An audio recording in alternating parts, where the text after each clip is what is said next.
Bueno, entrando en el tema, una primera cosa a la cual Martín ya hizo alusión y que aquí yo la ejemplifico es el tema del manejo de la información.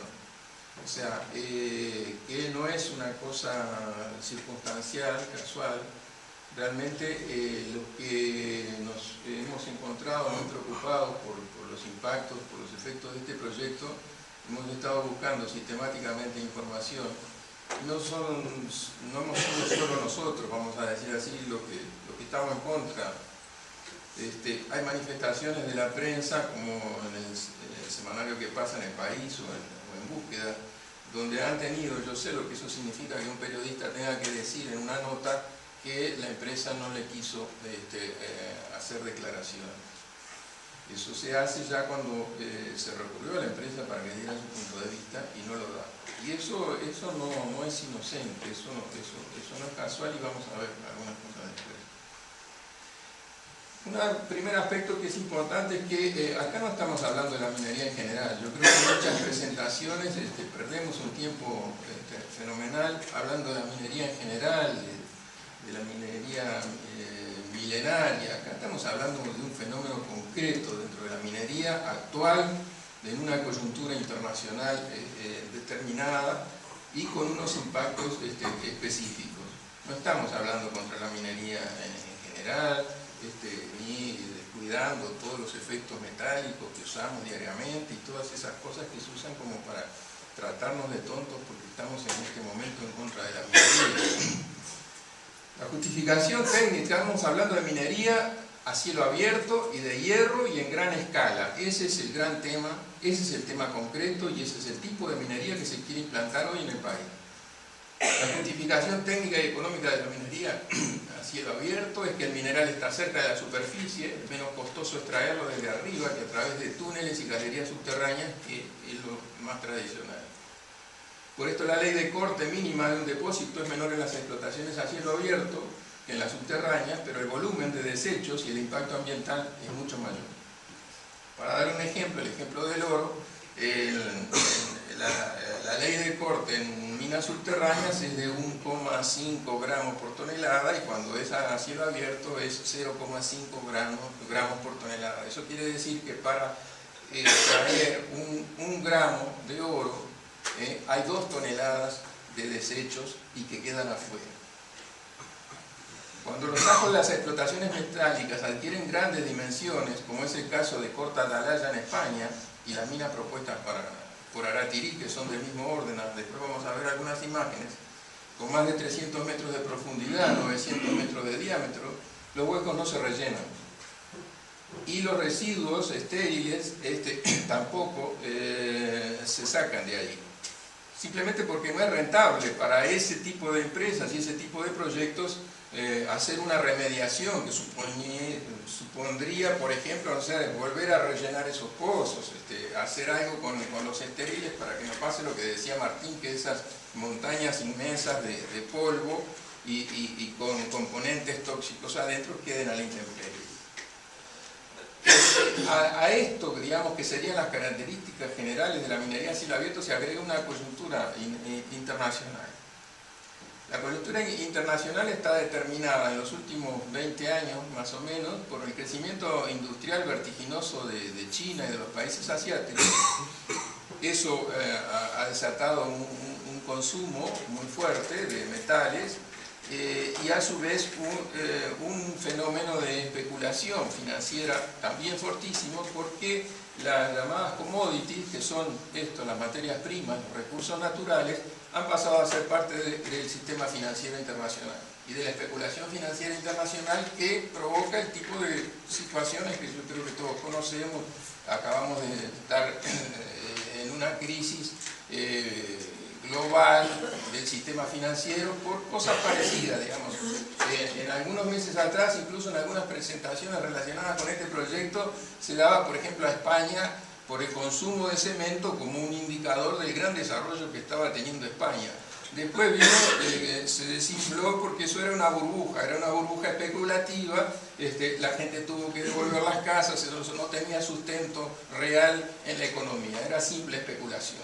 Entonces, ojo con esas estadísticas que dan supuestamente el grado de desarrollo y de bienestar por el enorme consumo de cemento, de hierro y cosas por el estilo. En realidad estamos en ese contexto, un crecimiento industrial y del consumo, y de un consumo descartable en su mayor parte de algunos países, y una enorme especulación financiera en el mercado de metales. Los impactos de la minería metálica a cielo abierto están bastante determinados. Martín ya más o menos los enumeró, y yo no voy a detenerme en eso. Sí vamos a detenernos después específicamente en este proyecto. Nosotros nos ocupamos de acceder lo más pronto posible, y por este problema que mencionaba Martín de la información, a el último documento oficial de la empresa Aratirí, que es el estudio de impacto ambiental presentado en la Dinamo. Nos ocupamos e insistimos, y tuvimos que insistir para tenerlo en nuestras manos y entonces poder hacer evaluaciones a partir de eso.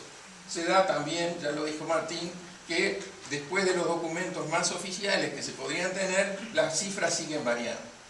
Y eso simplemente siembra confusión, sirve para digamos, debilitar las capacidades y las posibilidades de crítica a algo que está cambiando constantemente, y entonces supuestamente los que hacen o quieren hacer un análisis crítico nos están dando los datos de la empresa. Lo que pasa es que los datos de la empresa las varían todos los días. Hay una característica en esto, además, que hay que tenerla muy en cuenta para saber que esto simplemente que hoy estamos evaluando es la partida de mínima, es decir, es la partida de un proyecto de esta envergadura.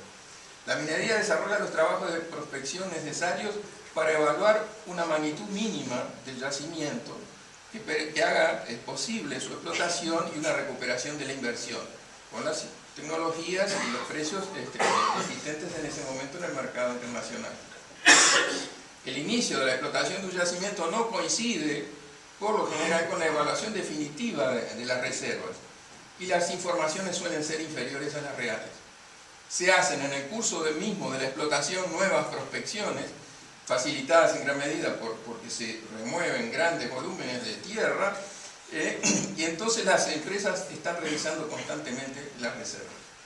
En octubre de 2010, Aratirí decía que iría a producir de 8 a 10 tajos o cráteres. El estudio de impacto ambiental hoy dice que serán 5, y Puntigliano acá en la charla, en la segunda sesión del foro, dijo que podrían ser 2 o 3 más.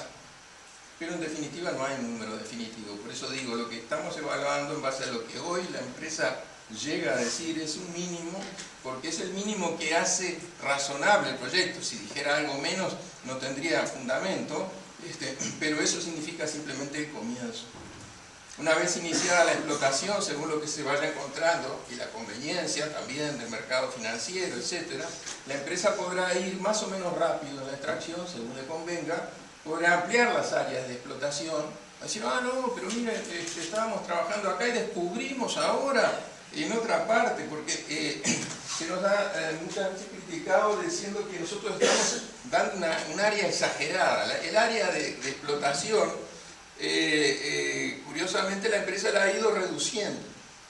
La ha ido reduciendo para dar una imagen más chica, digamos, del impacto más chico, pero se reservan en la propia presentación del proyecto las 110.000 o 120.000 áreas que tienen solicitadas, y que si obtiene el permiso, la autorización del gobierno, pasan a ser áreas cautivas donde la empresa tiene un tiempo determinado y donde puede encontrar cosas, y si encuentra la que tiene el derecho a explotarlas es esa empresa.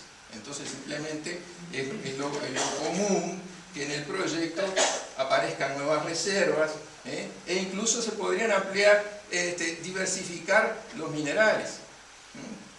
Yo vi acá otras veces al señor Puntigliano decir que, lo repitió también en el Senado, de que Aratirí iba a explotar solo hierro. Y cuando le dijeron, pero ¿estás seguro? Sí. Argábal me dijo que sí, y yo le creo a Argábal, que es el presidente indio. Perdónenme, pero eso desde el punto de vista económico, eso no tiene seriedad. Es decir, porque por otro lado, al mismo tiempo, se dice negocios son negocios, y eso también lo ha dicho Puntigliano. Entonces, ¿en qué quedamos? ¿Se trata de creer en el señor Agarwal o en el señor Puntigliano, o a la hora de los negocios son negocios, esto se va a liquidar como un negocio y punto? Yo me quedo con lo último, que es lo que ocurre en la sociedad y en la economía. Lo otro son imponderables que dependerán de la voluntad y del deseo del señor Agarwal o del señor Puntigliano. Pero desde el punto de vista económico, ya la empresa misma en las solicitudes que ha hecho de prospección incluye 10 minerales. Es decir, ha hecho prospecciones de hierro y no ha revelado exactamente todos los datos. Yo he encontrado gente del ámbito legislativo y político que dice, en realidad no sabemos cuáles son las reservas reales que hay, porque la empresa no ha proporcionado los datos fehacientes de qué reservas efectivamente ha encontrado. Entonces, pero aparte de eso, ha pedido el derecho para tener la titularidad de operación en el terreno para oro, níquel, etcétera, hasta diamantes y mármoles y otras cosas. Obviamente, una vez que está instalada ahí, encontramos oro. Y entonces lo que era una mina de hierro, que no produce, no necesita de elementos químicos, porque solo por un método magnético vamos a separar el hierro del polvo de la tierra, pero el oro ya no se separa así. El oro usa cianuro, en minas de corrales tenemos una laguna de cianuro con una mina chiquita, entonces imagínense si en el curso de este proceso empezamos a explotar oro porque encontraron oro. Entonces hay una separación constante entre las declaraciones y las realidades. Declaraciones sobre el origen de Samín Ferrú, sobre su interés de explotar en la mina de Valentines en Uruguay, bueno, yo lo digo, es el cuento de que Samín Ferrú es una empresa familiar y que es de la India, como si, no sé, como si para proyectos e inversiones de esta envergadura se pudiera hablar de empresas familiares o tuviera algún valor hablar de eso. Alguien que está metido en un negocio de esto, la familia, no sé, que se reunirán los hijos, los sobrinos para decidir qué hacen. Imagínense, eso es absurdo. Que es de la India. Si quieren, podemos presentar un PowerPoint de lo que es la industria en la India y cómo se practica la explotación de los obreros en la India. Yo creo que a ningún uruguayo le va a gustar ver una cosa de esa. Bueno, las declaraciones sobre las reservas, sobre la superficie a ser explotada, sobre los minerales. Entonces yo digo, acá en definitiva, otra cosa a establecer. Estamos en el marco de un negocio, tenemos que ver este negocio para quién es, y acá se va a decidir esto en función de la lógica de los negocios. Para evaluar los posibles impactos de un proyecto de este tipo, no hay que guiarse entonces por la propuesta inicial, que es siempre la mínima, sino por los máximos alcances que este comienzo puede habilitar. Ahora vamos a entrar después a usar fragmentos textuales del propio estudio de impacto ambiental para mostrar en la mínima lo que la empresa ya dice que puede ocurrir. Pero antes, a mí me parece que es importante plantear una cuestión, si se quiere, conceptual, que es sobre el concepto de sustentabilidad. Se habla constantemente de minimizar el daño, se hace todo lo posible por que el impacto sea el menor, y se quiere sostener de alguna manera que ese es un principio, ese es el criterio para garantizar la sustentabilidad de una explotación de la naturaleza. Yo lo que quiero decir concretamente es que el criterio de minimizar los daños es un criterio de sustentabilidad equivocado.